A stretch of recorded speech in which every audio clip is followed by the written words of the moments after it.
there, fellow gun enthusiasts. If you've been tracking the latest in military firepower, you've probably caught wind of some big news. The U.S. military just rolled out a new combat caliber for our troops, and it's not the usual suspects we've been debating over beers and ballistics charts. Nope. While everyone's been stuck on the 5.56 versus 7.62 cage match, the top dogs decided to shake things up with the 6.8 by 51mm common cartridge, or 277 Sig Fury if you're shopping civilian shelves. This isn't just a new round, it's a total rethink of what a soldier's rifle can do. We're talking serious power, game-changing range, and a middle finger to modern body armor. I've spent years digging into guns, range time, tech breakdowns, you name it, so I'm stoked to unpack this for you. It's a wild ride, and it's going to change how we shoot, fight, and maybe even hunt.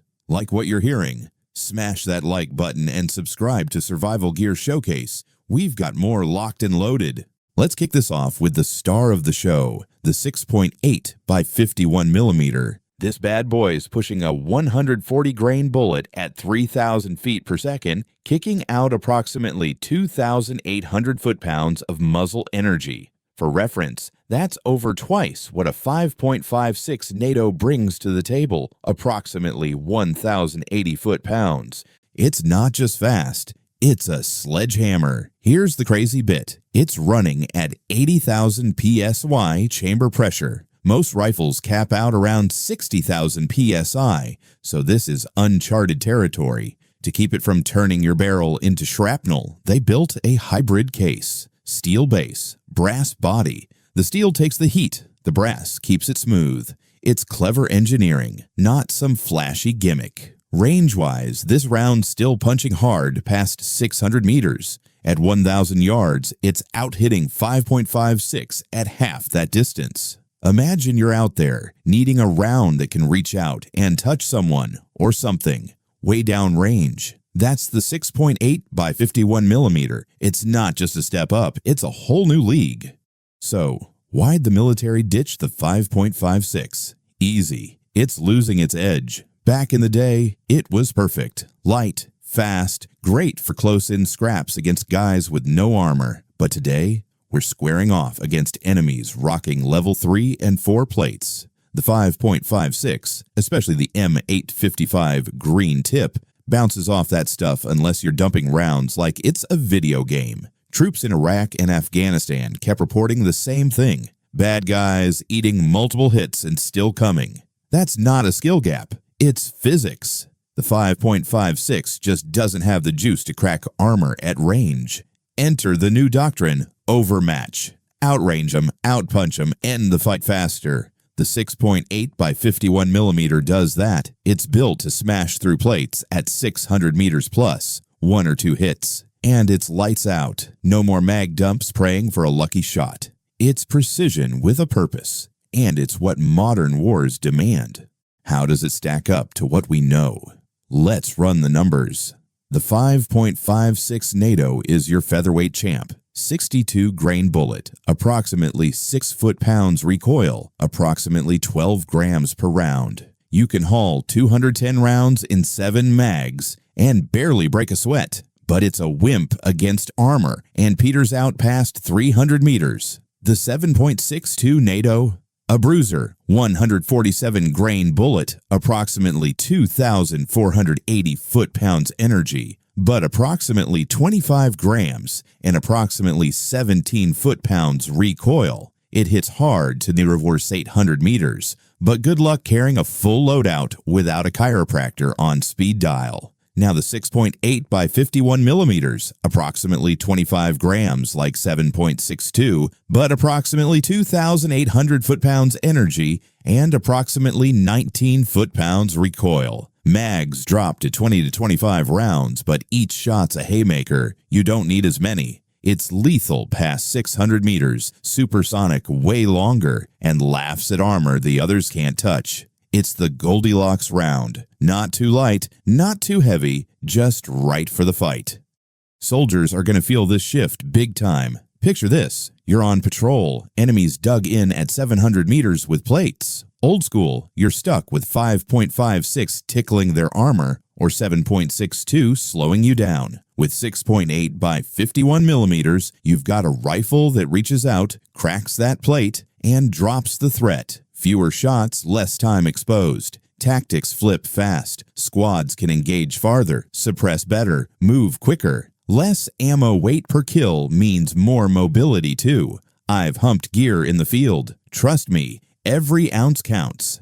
The catch? Recoil's stouter, so training's got a match. Snap those shoulders into it, and you're golden. New rifles like the SIG Spear are built for this, with tech to tame the kick. It's a trade-off, but for the edge it gives, worth it. For us civilians, this is a slow burn with big potential. The 277 SIG Fury is already out there, SIG selling it, and rifles are trickling in. Hunters, listen up. That 140-grain slug at 3,000 feet per second could drop elk or boar at ranges you'd never try with 5.56. Long-range shooters?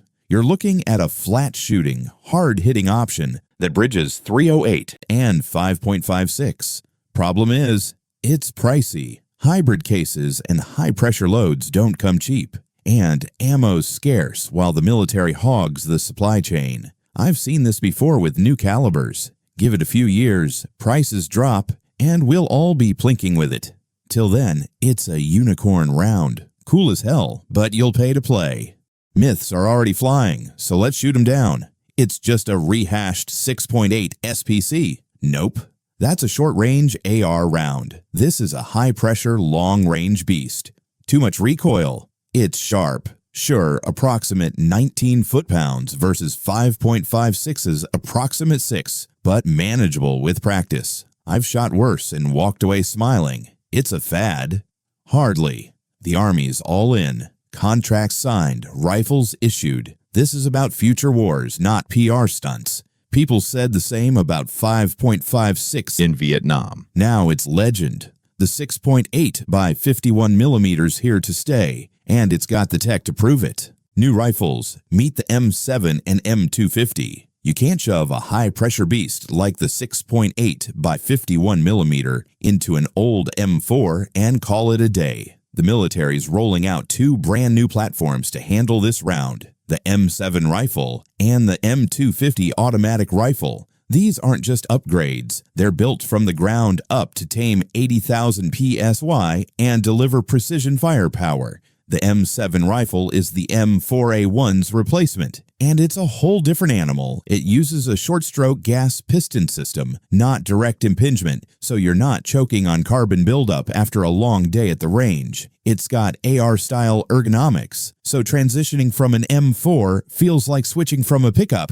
to an SUV. Familiar, but beefier. The integrated suppressor standard, cutting noise and flash while keeping the action clean. I got to check out a prototype at a trade show, and the balance was spot on. Feels like it was born to shoot fast and accurate. It's designed for infantry who need a rifle that hits hard at 600 meters without weighing them down like a 7.62 platform. Then there's the M250 automatic rifle, the new squad automatic weapon replacing the M249 SAW. This belt-fed beast is lighter than its predecessor, but still slings 6.8 by 51 millimeter with enough energy to punch through armor at 600 meters. Recoil mitigation systems make it manageable, even for sustained fire. A buddy who tested one said it's like a laser beam with a belt. You can lay down precise support without the wild muzzle climb you'd expect from a round this powerful.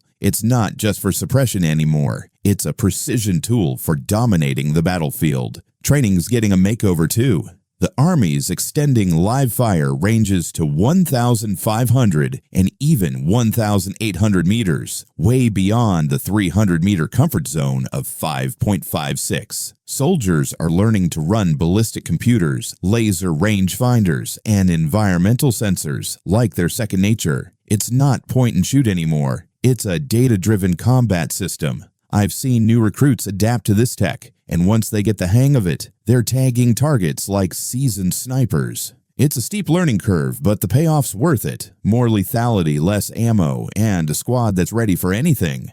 The 6.8 by 51mm isn't just a new round. It's the first domino in a chain reaction that could reshape small arms for decades. The U.S. Army's leading the charge, but the whole Department of Defense is watching like hawks. If this caliber performs as promised in combat, cracking armor, extending range, and keeping troops lethal, it's likely to spread across all branches. I've talked to guys in the industry who say the Marines and Special Forces are already testing it. Success here could mean a military-wide shift. But here's the big hurdle: NATO Standardization. For years, 5.56 NATO's been the glue holding Allied forces together. Same mags, same ammo, same supply chain. The 6.8 by 51mm throws that out of the window. Its hybrid case and 80,000 psi pressure demand new manufacturing and logistics. Allies like the UK or Germany face a choice: stick with 5.56 and 7.62,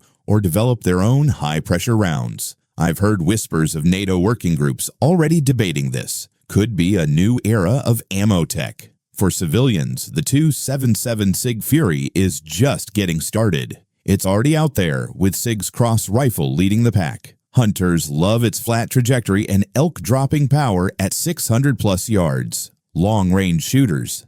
That high ballistic coefficient is a dream for ringing steel at 1,000. But ammo's pricey. Think $2 a round. And platforms are limited. I've seen guys at my range grumble about cost, but they still come back grinning after shooting it. As military contracts ramp up production, prices should drop, and we'll see more rifles hit the market, maybe even AR-style builds. The real game changer? That hybrid case tech. If it scales, it could breathe new life into classic calibers like 308 or 243, pushing higher pressures and better ballistics without blowing up your gun. Imagine a 308 hitting like a 300 Win Mag, but with less recoil. That's the future this tech could unlock. It's not just a caliber, it's a blueprint for what's next. What's your take? Are you jumping on the 277 SIG Fury train, or sticking with your trusty 5.56 or 308? Got a range story or a dream build for this caliber? Drop it in the comments. I'm all ears. If this deep dive got your gears turning, give a like, share it with your range crew, and subscribe to Survival Gear Showcase for more no BS gear talk. Stay sharp, stay safe, and keep those barrels hot. See you next time.